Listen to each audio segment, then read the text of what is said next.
Thank you all for coming. Welcome to our talk. My name is Alex Burmester, and I'm here with my esteemed colleague, Alexander Kanarsky. Hello. We represent the search team at Trulia, and we're here to talk to you a bit about real estate search and what makes it an interesting problem to work on.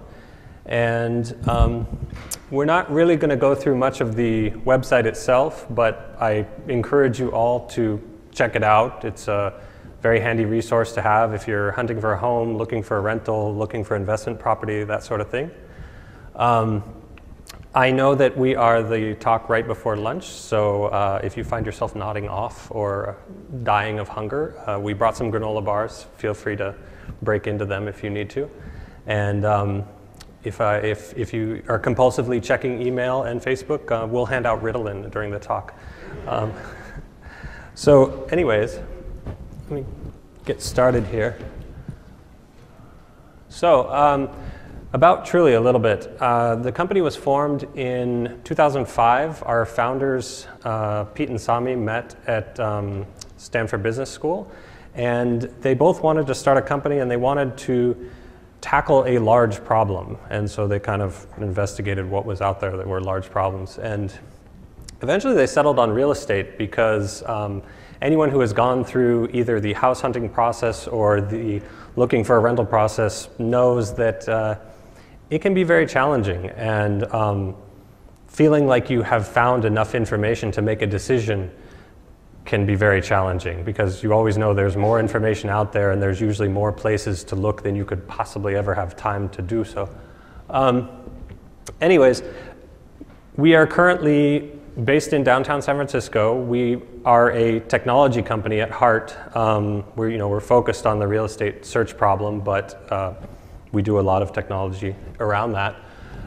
We have 14 million unique visitors per month, so we are pretty large scale. We're not of Google, Facebook scale, but for the real estate space, we're big. We have a large and active user community, which is to say that we have registered users on our site, forums. We also have registered real estate professionals, agents, brokers, and things like that. So at any given time of day, there are lots of people using the site, adding content, adding reviews to neighborhoods, answering and asking questions on our forums. So it's great. You could be looking on our site, maybe browsing through the maps, drilling down into Street View, and you might have a question like, "Is that really a crack house over there?" And maybe I would get on there and answer and say, "No, that's just a normal Berkeley resident exercising their liberty to do what they want with their house." I can make fun of Berkeley because I live there. Anyways, we're about helping consumers make informed decisions, kind of distilling some of the data that's out there into a cohesive picture that will help you buy a house or find a rental or that sort of thing. I guess a little bit about our backgrounds. Myself, I started working with databases a long time ago in the 90s. I worked at Sybase for a number of years, and then I moved to CNET and started building large database-driven websites. And back then, search consisted mostly of writing database queries that returned results. And obviously, as the web started exploding, that didn't scale very well. And it's like caching got you so far. But so back at CNET, we started, I believe we were using Verity for a while, which was fast, but it was not open source, and making any modifications of the product was pretty much impossible. So that sucked. But anyways, part of Solr really grew out of needs at CNET, due to Yannick and Chris Hofstetter really building this. And I was long gone since then, but it represented something that I found attractive at other companies I've been to since then, which was working with open source products really gives you the ability to modify them to suit your needs. And if the product isn't doing something that you think would be really cool, you can just build it. And that's really, really excellent. I think Alex would agree. So anyways, quick slide on Trulia's marketplace, like why we exist, this is a huge industry. There's over $1 trillion in the real estate economy on the consumer side, and there's over $20 billion on the professional side. And really what we're all about is creating value by connecting the consumers and the professionals. So it's like we help you find stuff, and then information that you may not be able to find on our site, maybe we know the person who could really answer that question and can connect you with them. So a bit of the problem overview. Real estate search, when you look before the internet, really finding a home involved going and working with an agent or a broker and basically trusting that in your interaction with them, you've given them enough information and they have access to enough of the marketplace that they can then select some houses to go show you that suit your needs. And it works, but I hardly think it's ideal. And these days, you now have the ability to see much more of what's available on the marketplace, and it's much more transparent. And people tend to do a lot of research online first and then engage a broker or agent. And I think the whole process, it's still got a long ways to go, but I think it's getting better. Another big part of the problem is that, so there's this concept of the MLS, which is the multiple listing service, which some of you may or may not have heard of. It's kind of like a database, but the common misconception is that there is one multiple listing service for the entire US, and there's not. There's like 800 of them. They're all different. They all have different regulations, and they have different data internal formats. And so anyways, there was no single place that you could go and get all the data. Another part of the problem is that this is, buying a home represents typically the largest financial transaction in many people's lives. So, people want some assurance that they have a good understanding of the data they're getting when they're entering one of these transactions. And so another big part of the problem is that there are beyond just the MLS problem, there's also the problem of there are many different data silos. There's county tax records, there's census data, there's all kinds of stuff, but it's all kind of siloed off, and there are data quality issues with pretty much all of it. So a big part of what we do is collect all the data from disparate sources and apply a bunch of logic to it to put it into a cohesive picture that is presentable to a user and kind of makes sense. What set Trulia apart, there's a couple players in the online real estate search space. We were really one of the first sites to really mash up a lot of different data, put good maps to it, put good visualizations to it, heat maps, tax info, rentals, having Google Street View available. So it's really like a one-stop shop where you can really get a lot of information at once. And we also had this sort of focus on speed. I don't know if any of you used real estate search 5 years ago, but it was painful. It was like dealing with a modem. And nowadays, at least our site is fairly fast. It's you can get through a lot more houses and a lot more information, and really kind of quick, snappy these days. So the other thing that's changed is that real estate search and the data available online has become increasingly local. That's partly due to everyone having a mobile device these days. You can be out walking around, you're like, oh, this is a nice neighborhood. I wonder what houses cost here, and you can pull out your iPhone or your Android or whatever and pull up our app, and you can see pictures, and it's all very convenient now. So some of the particular challenges that we deal with, really, as I said before, there's these large data sets, many gigabytes of information, terabytes if you're going back historically, and really it's that combined with the data quality issues and kind of mashing this all up and aligning it in a way that we're not just showing people garbage data.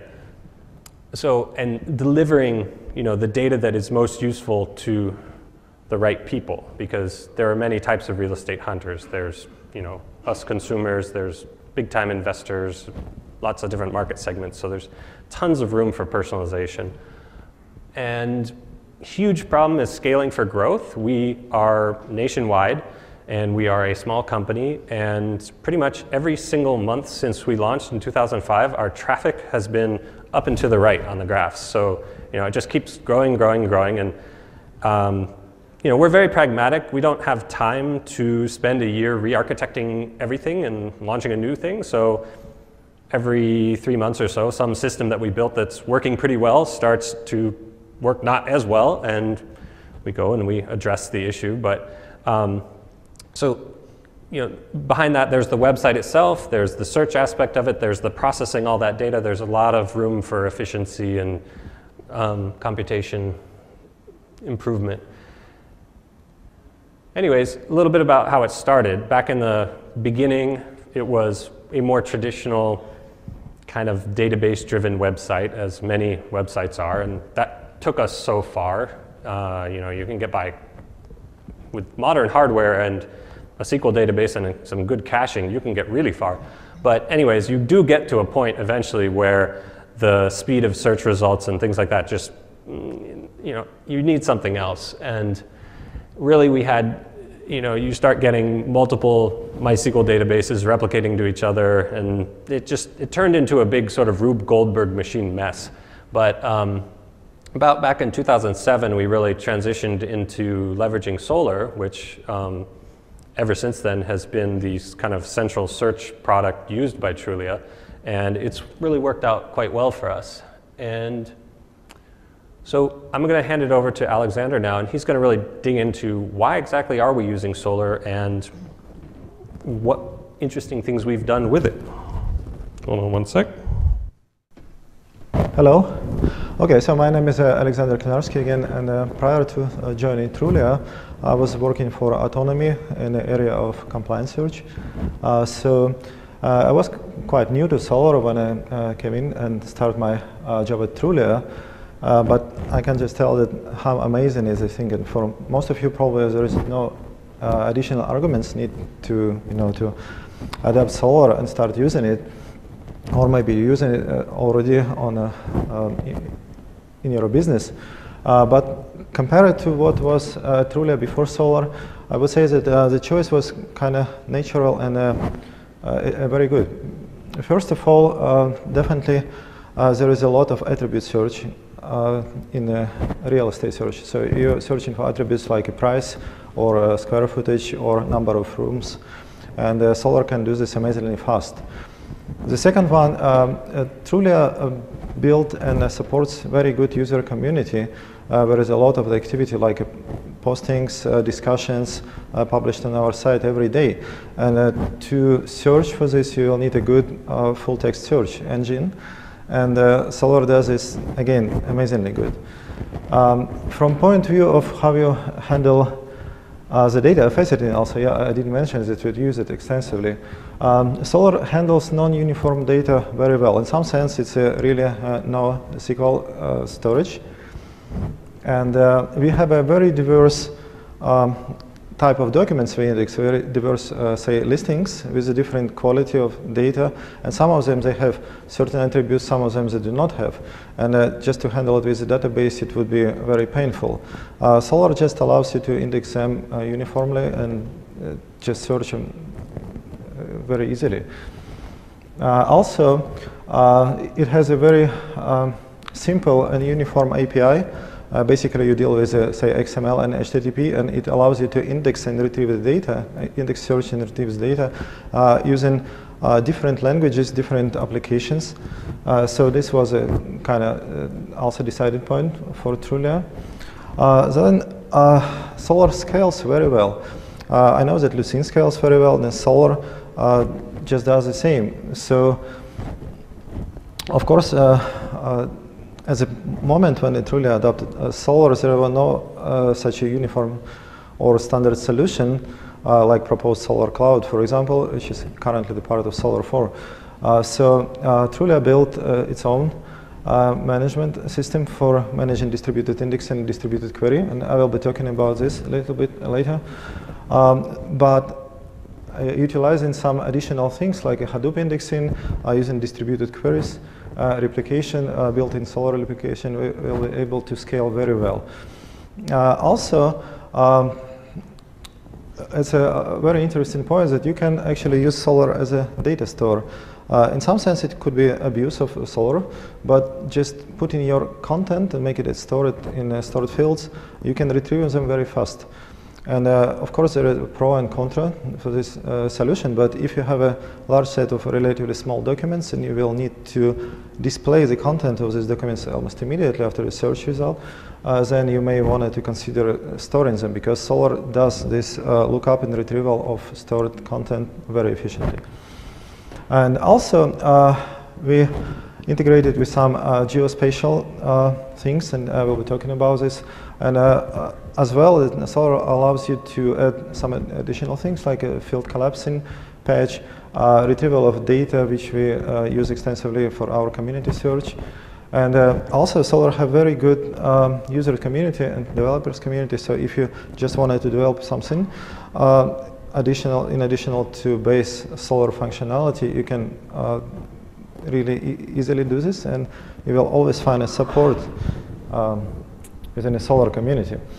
So, first thing that we had to utilize, it was a Hadoop indexing, and Trulia has some kind of a business requirement of a daily batching, reindexing for a large volume of documents. So I do not know how many of you have a kind of requirements to reindex your corpus of document on a regular basis or frequently. But for Trulia, it was kind of use case. And to do this quickly, we utilize a Hadoop indexing based on a Solr 11.1 patch, which was initially developed by Andrzej, who's currently giving talk, my understanding, right now at Lucene Revolution. And then we added some extra functionality on top of this page, but pretty much you can just go find the page and start using it. It integrates with the Hadoop very well. And the key point of the Hadoop patch, the Solr 13.01 page, is it allows you to index data locally to the reducer node. Why it's important? Because first of all, you do not have to invoke any extra network traffic network operations to index your data. So all your data is stored in HDFS prior to indexing. So each reducer creates its own Solr index and then deploys it back to HDFS. But all of those operations are local. So you do not basically do not share a large volume of data across the network. So the input data is HDFS, and output indexes are also in HDFS. And Solr 13.01, it uses embedded Solr to create the index. And all the temporary operations, they performed in the local file system on the node. And it gives you very good power to leverage. We kind of use it on a regular basis. Like we can reindex 120 plus million documents in less than 1 hour if you need. So, of course, we have a different indexes generated by this process, and not all of them they sharded because this is how we call the particular index generated by such a process is naturally a shard of the index. 13.01, so 13.01 also is good because it guarantees you kind of uniform distribution of data, which may not be achieved if you use indexing on Hadoop Maps side. Because there are some other implementations, some other patches to Solr, which allows you to do indexing while you're doing mapping of data. So we pair this process with a custom-built index manager to process data. So this illustrates how the Hadoop indexing works. So you have some jobs prior to indexer. They prepare data from various feeds, and this data, as I said, of various qualities. So you will need to do some very business-specific job of, say, pre-processing this data, merging data, enhancing the data, and then finally the output of those Hadoop jobs is stored in HDFS when the indexer picks them up and then process them. And while defining how we will index them, there is a very important thing. We have a full control on how exactly we will map your data. And in our particular case, we separate the data, we partition the data by geographic regions, which allows us later to have a benefit of selective query on those indexes. So if you have data in HDFS, you process this, and basically, while doing the partitioning stage, you select how many of reducers should be involved, because this defines the number of shards generated. And then each reducer uses embedded Solr, generates the index, and then put it back into HDFS. A little bit about our index management system. As I said, it's a custom built-in application built by Trulia, but it utilized many of the standard Solr features to control the index, like replication, forced replication, and of course, if you will decide to go this way, you will need to build some kind of a utility similar to this.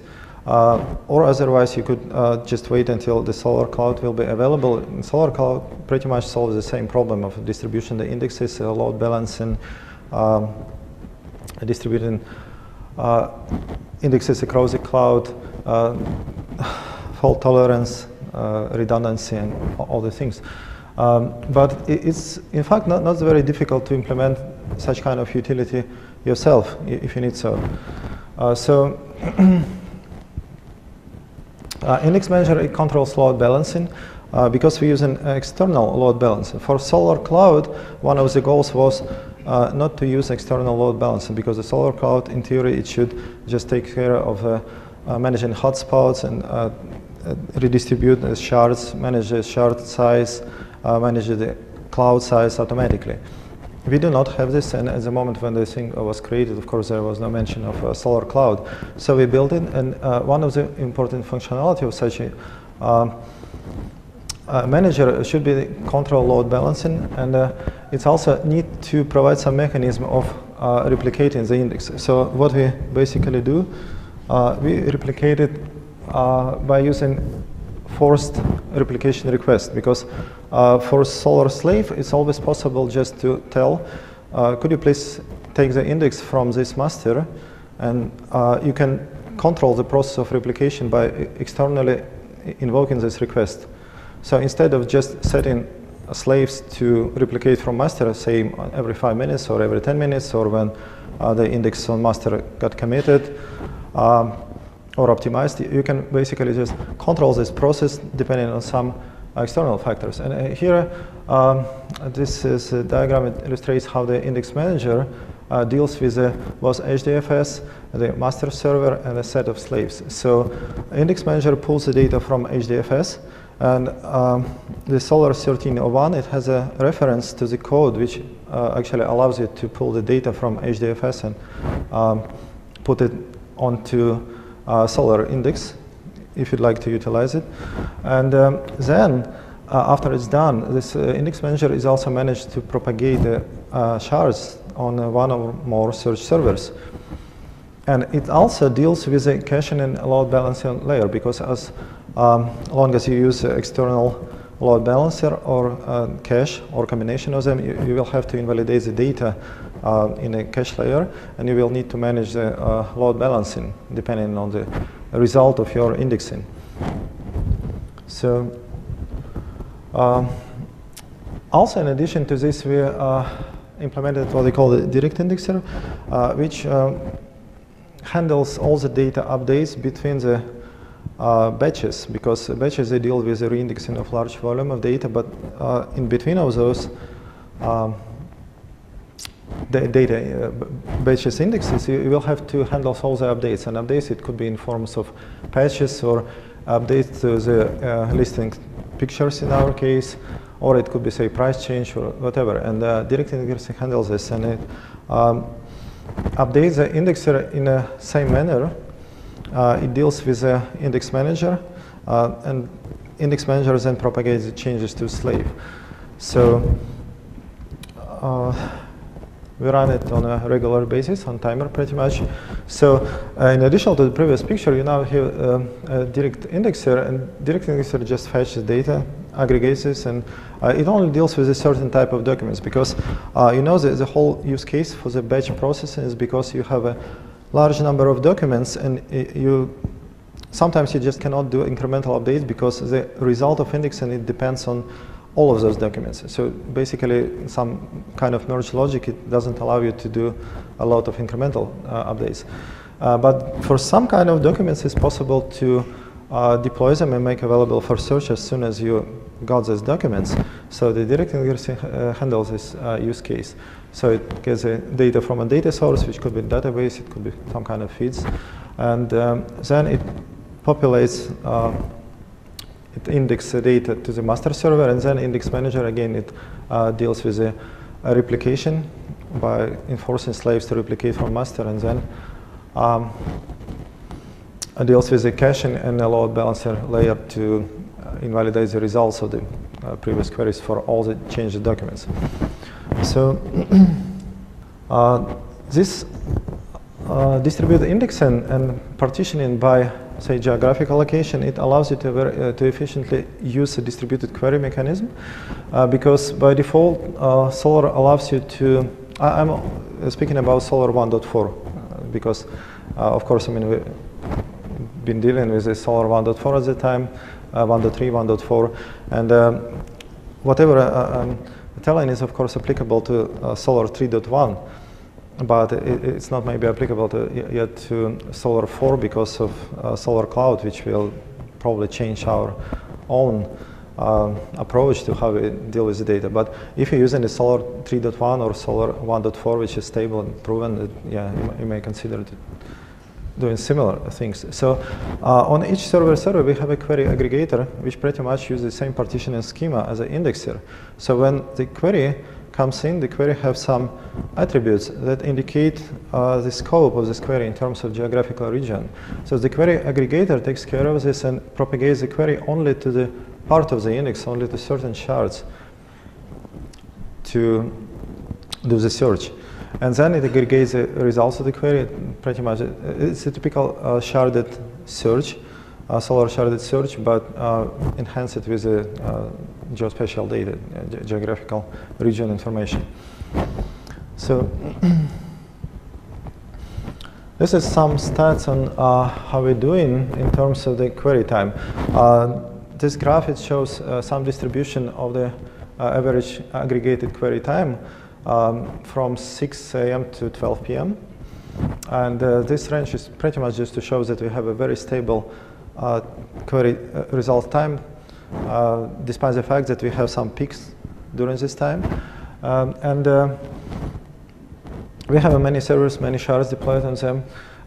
So the aggregated query time, it's a query time when the query is completed on all relevant shards and then processed by aggregated and sent back. So for our case, we have something like about, now probably it's even more, so it's 50 to 60 query per shard per second. And more than 90% of queries, actually, they complete within 100 milliseconds. And partially this is definitely because we use SSDs. It's always a good thing to use if you can afford SSD, because the search is very I/O-intensive operation, especially if you do virtualization. Then it helps a lot, because sometimes it could be your bottleneck, the I/O weight. So, and 99% of our queries completes within 1 second. And most of those queries that more than 100 milliseconds, it's a kind of heavy, large faceted queries. What's also good with this distributed indexing approach is that you can really fast handle large volume of documents and produce multiple different indexes oriented for a different functionality. So for example, for some use cases, you can have a sharded index which allows you to have a really fast query time. And you can manage, of course, the scalability by replicating to multiple servers, so you can scale on a large number of queries. But for some use case, you may just create index which consists of 1 or 2 shards, and this will serve just a different purpose. But this is a very flexible approach because you pretty much control how the index and the number of indexes created. And in our experience, a sharded index behaves very well. And also, the caching and load balancing matters. And of course, you will need to deal, if you use external load balancer or cache, you will need to somehow control this, especially to invalidate the data if you change something in the index.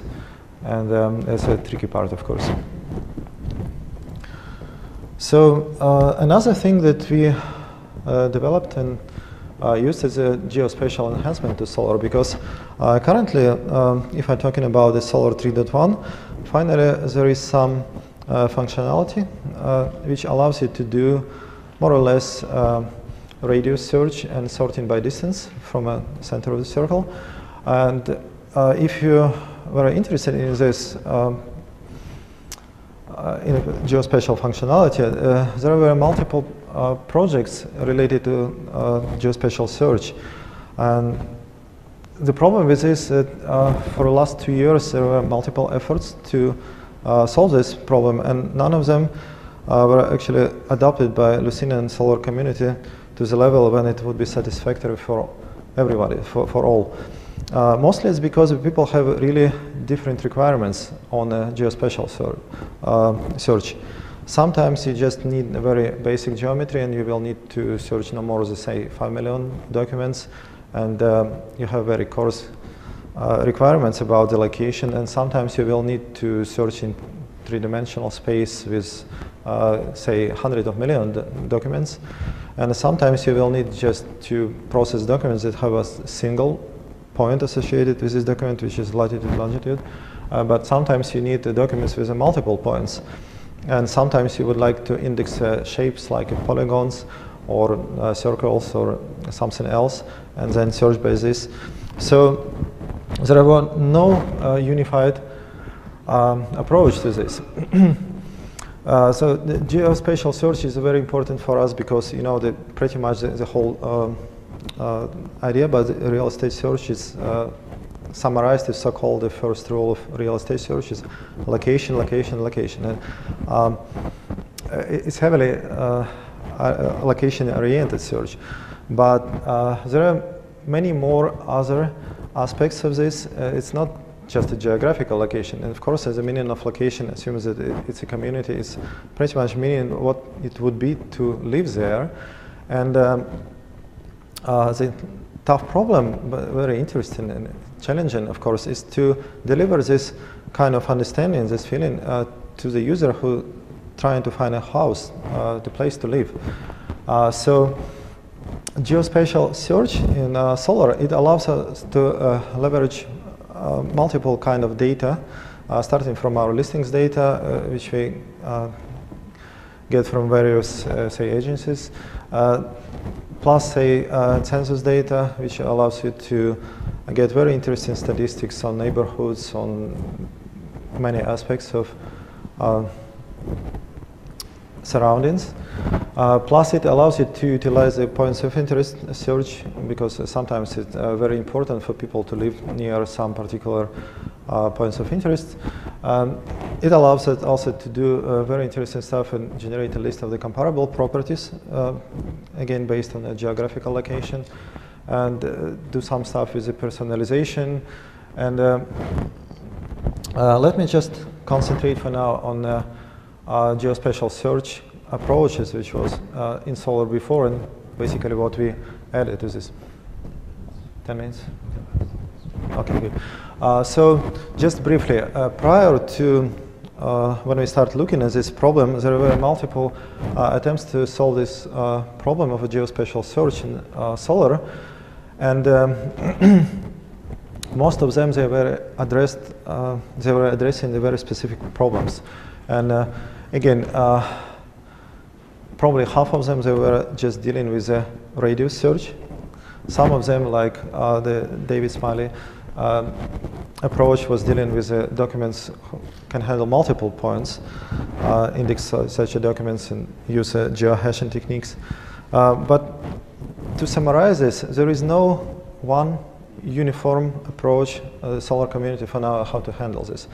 And you can try to use all of them. And in our particular case, we decided to reuse JTeam's work of special Solr plugin, SSP, mostly because it's a very standalone piece of code which could be deployed as a Solr plugin, and it doesn't require you to change in the Lucene layer, contrary to many other approaches. So pretty much it's a very standalone deployable thing which magically enables you to do a radius search and also sort by distance.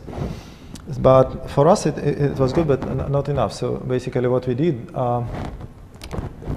we had to deal also with the polygon search, and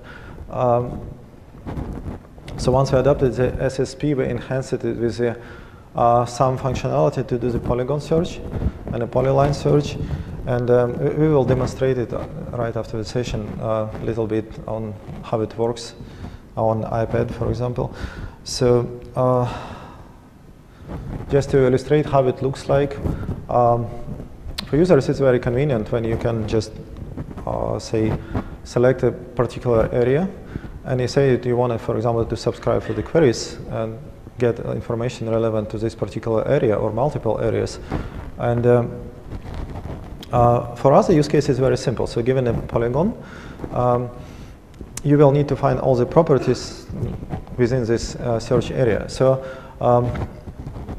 what we're doing, we pretty much enhanced the SSP with a geometry layer to deal with the polygon search.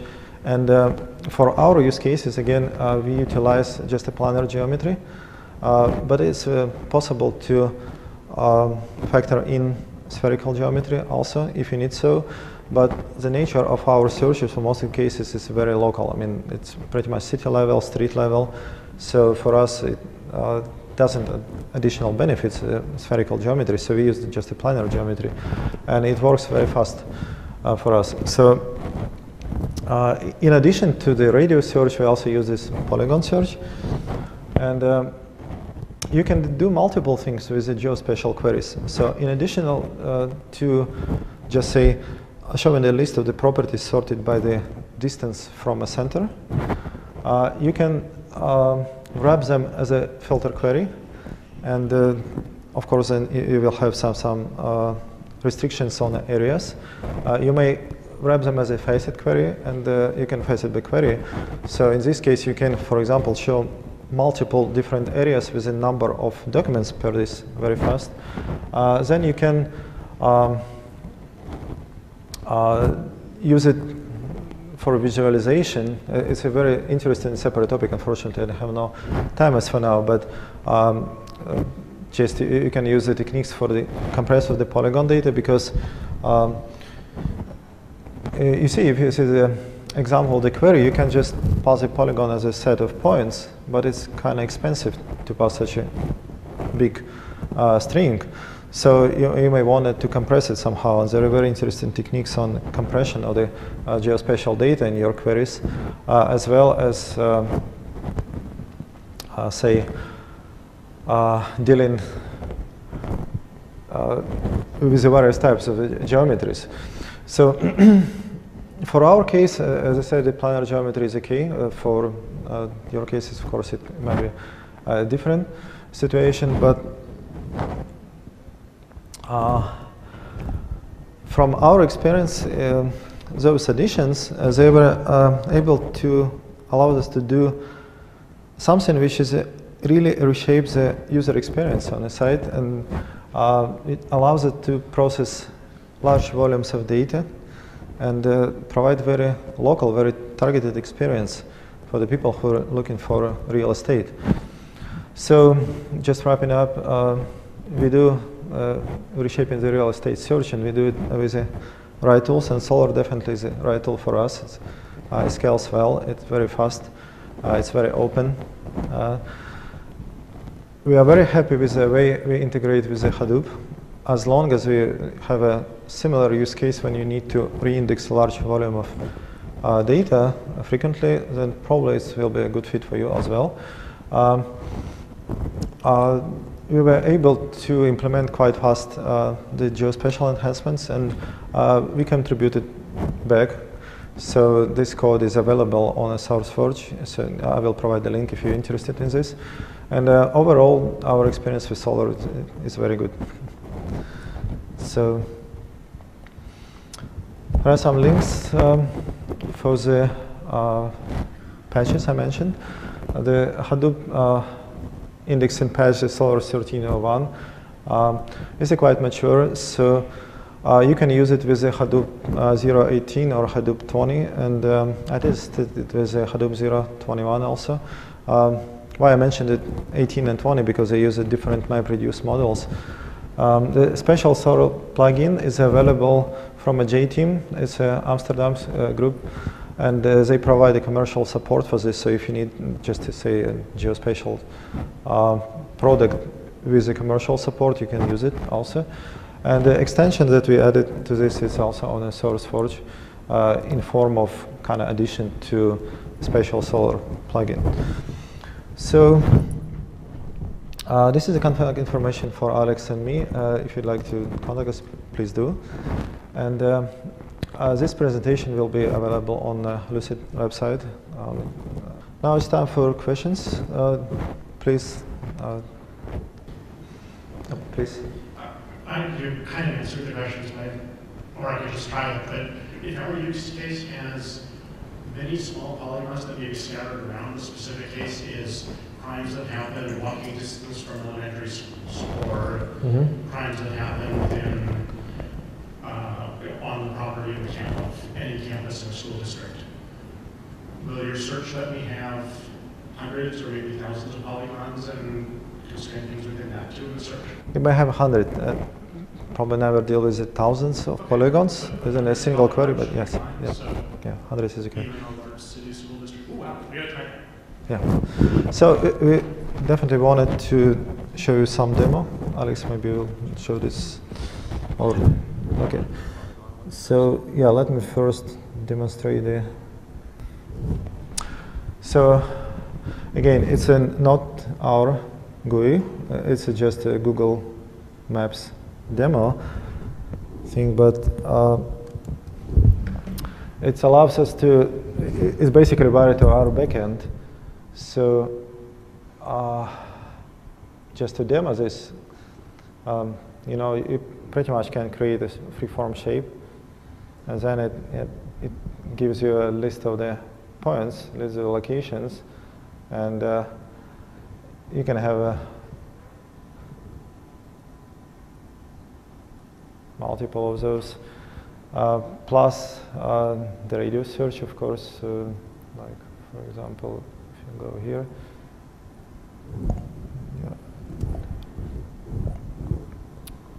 and again, you know, it's factored in our GUI, but more pretty, but just to illustrate the concepts. So, you know, you do the query, and special Solr plugin, what is good is it's also very simple. It's pretty much doesn't deal with the Cartesian tier.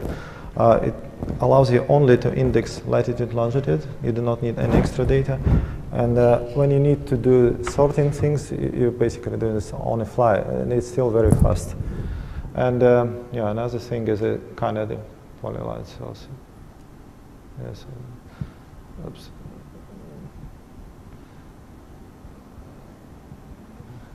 So if you'll need to find the properties along the some route, for example, polyline, yeah, you can do this also. So Alex will just demonstrate this on the iPad. So we wanted to get the polygon demo working on our iPad app for this, but we ran out of time and had some production issues this week, so apologies. We have the radius search on the iPad app currently. We would gotta say if you were looking for houses near the Colgate Park in San Francisco or something, you just wanted to tap and hold and kind of draw a circle. And you can kind of poke around and say, oh, do I want to live there? About that one, this one. Just click into it. So it's, you know, you can imagine this is quite a different house hunting experience than back in the day of running around in a car with pieces of paper given to you by a real estate agent. So anyways, that's the wrap up for our talk. I hope that you all get to grab one of those silly flashlights we brought. I put some of them out in the front, but we kind of ran out of time, so they're actually in a box in the middle of the aisle there, along with the granola bars if you're hungry. If there are no more questions, that's a wrap. Yeah, thank you. Thank you for coming.